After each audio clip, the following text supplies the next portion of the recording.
Hey, what's going on? I will get straight to it. So I'm going to talk about the absolute worst thing I see home service contracting companies do when it comes to their social media posts or social media profiles or business or whatever it is.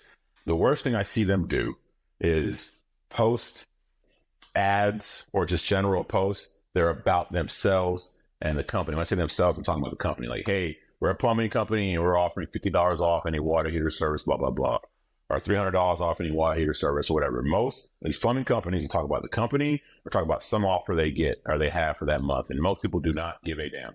If you want to have a strong social media presence and strong social media posts and ads, you need to educate or entertain or both.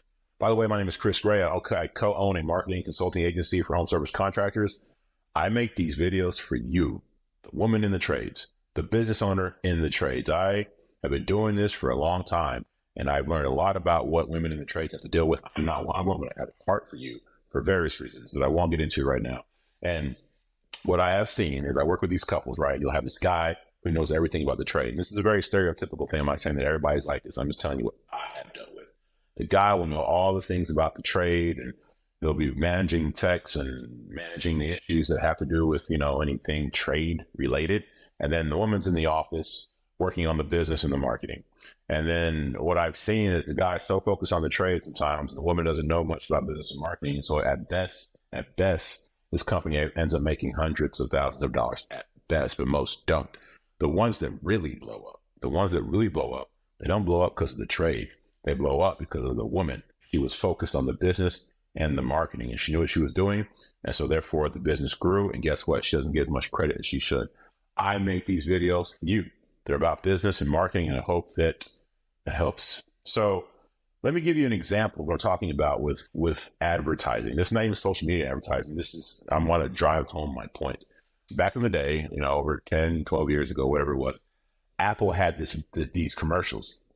And it was like it was an Apple versus a PC. So they had two actors, right? One represented an Apple Mac, the other one represented a PC. The Apple Mac guy was kind of hipster looking, kind of cooler looking. The Mac guy was nerdy in a suit, not cool looking at all, right? And then they would use these two avatars to talk about the features of the PC versus the Mac, right? And so you have the visual of the Mac already looking cooler. And then the Mac was saying cooler stuff, and then the PC did not look as cool and was not saying as cool stuff. That was brilliant, right? They could have just talked about what a Mac does versus what a PC does, and that's what most companies would have done. But guess what they did? They educated and they entertained at the same time. It was beautiful, brilliant. Around the same time, you have Circuit City. Remember them? They're like a Best Buy or something. Circuit City was like a big electronic store that used to exist, and there was a chain that had a bunch of them. Around the same time, Circuit City's advertising. And what is Circuit City talking about? Circuit City was talking about Circuit City, and it was talking about its offers. And that was it. It did not innovate, didn't talk about how they were different from Best Buy, nothing. They were just, hey, you know what? There's no storytelling here. There's nothing, no educating, there's no entertaining. We're Circuit City. You should be coming to us because we're Circuit City. Like they assume that you should just be going there because they're a big brand, right? And they were like, hey, these are these offers we have and come on in. Well, guess what happened to Circuit City? Yeah, they're not around anymore. They didn't get with the times. You had Apple over there who was innovating, educating, and entertaining through their advertising, and you had Circuit City talking about themselves and their offers. That's what I see with social media. The great home service companies, some of them that I work with, they're really good at educating or entertaining or both, right? And then the ones that are not so good, they just talk about their offers and they talk about their business, and nobody cares. So if you want to have a better social media presence, you got to educate, you got to entertain, or educate or entertain or both. And it's pretty easy. Like you can, if you're educating, one of the things you can talk about area specific problems.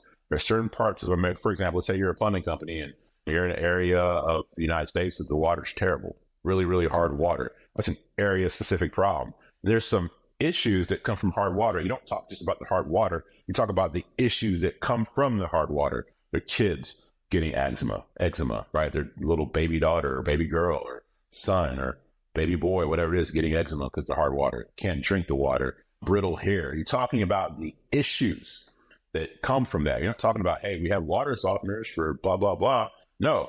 Are you experiencing this, and that?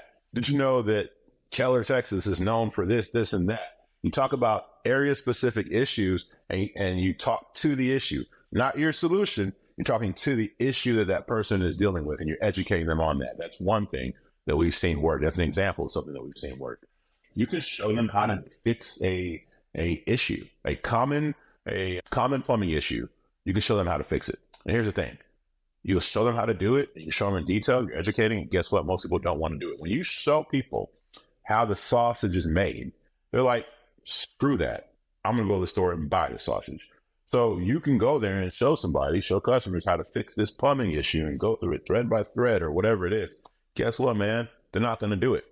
And even if they sat there and watched the video and did it themselves, they were never going to come to you in the first place. This is somebody who's a different mindset. This is somebody who's going to YouTube and try to figure everything out and do it themselves.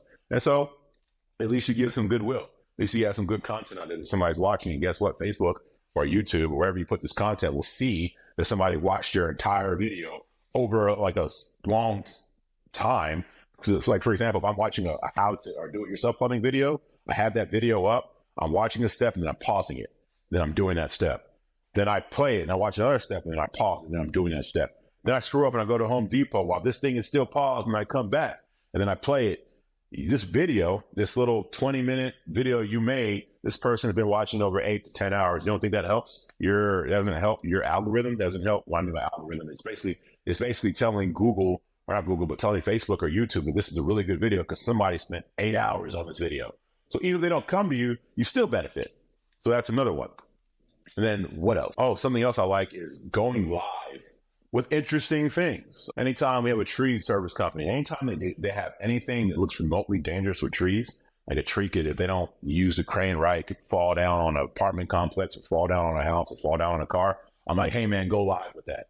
Go live with it and talk about the dangers of it. Or if I have a plumber, anytime a plumber has to get in a Tyvek suit, right, those protective suits that you see murder scene people wear or whatever, anytime I see a plumber or anytime a plumber has to get into that, they're about to do some real stuff. I'm like, hey man, if you're about to get in that Tyvek suit, really quick, just talk about what's going on, talk about what you're about to do, kind of have the suit ready and then go. Like, and especially if you go in a Tyvek suit and somehow they end up getting covered in poop or something, you find a sanitary way to get your phone and film yourself, but you want to go live or film yourself at least doing interesting things on the job. And what is interesting and given what you do? Well, I mean, find out, man. Go to TikTok, right? If you're in a tree service company, go to TikTok, type in tree service and see what people are watching. If you're in the AC repair industry and you're trying to figure out what's interesting, go to TikTok, go to AC repair and see what's popular. You do the same thing with YouTube. You can do the same thing with Facebook. Find out what people are already wanting to watch in your home service niche and then make videos that are like that. And this, when you do things like this, it sets you apart from your competition big time. And then when it comes to editing and posting the videos, that can be a whole nother thing. If you don't want to do it, man, go to the community college, find some kid in some video program or photography program, pay them pennies on a dollar to do that for your company, right? And you're giving them experience. You can just call community college and say, hey, I'm looking for this department. Talk to the department head, let them know what you're looking for, and they'll send you somebody or whatever. And it's a win-win. You got somebody else to handle the editing, handle the posting and all that. And then you tell your techs to go make the videos. You're not doing anything. You're just quarterbacking. You're running a business. So anyways, I hope this helps. I'll talk to you later. Bye. Wait. Before you go, please like or subscribe to this channel. And here's why. That helps other people like you see this video. So if this video helped you at all and you want it to help other people just like you, then like and subscribe, because that's the only way that it's going to help them. That's going to be the way for them to see this. I appreciate you watching. Thanks.